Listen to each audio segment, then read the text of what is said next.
किसी ने क्या खूब कहा है, ऐसे हालात में मजबूर बशर देखे हैं, असल क्या सूद में बिकते हुए घर देखे हैं।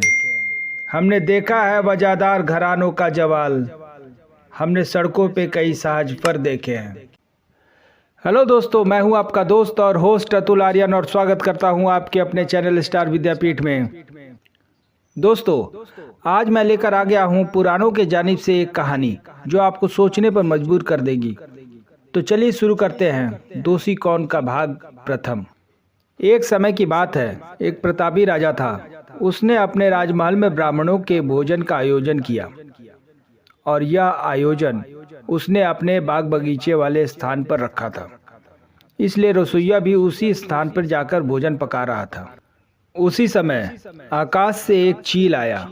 उस चील ने अपने मुंह में एक सांप को दबाया हुआ था और जब वह चील उस बागीचे के ऊपर से जा रहा था, उस समय उस सांप ने उस चील को डसने की कोशिश की, जिसके कारण जहर का कुछ बूंद उस बर्तन में गिर गई जिसमें ब्राह्मणों के लिए भोजन पकाया जा रहा था।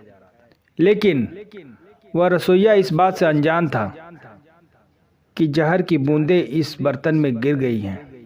फलस्वरूप वो सारा भोजन जहरीला हो गया और यह भोजन ब्राह्मणों ने खा लिया।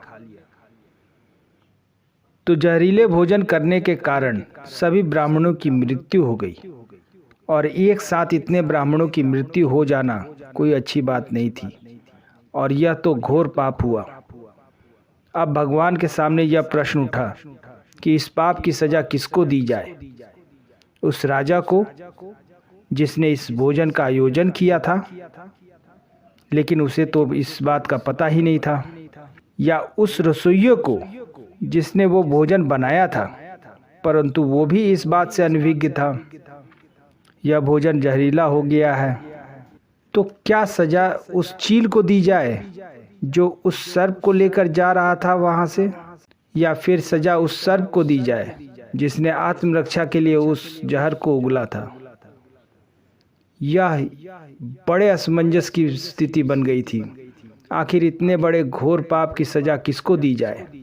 दोस्तों, किसे उस घोर पाप की सजा मिली, देखने के लिए बने रहिए हमारे साथ 19 सितंबर रविवार 10 बजे दोषी कौन के भाग द्वितीय में। तब तक स्वस्थ रहिए, सुरक्षित रहिए। धन्यवाद।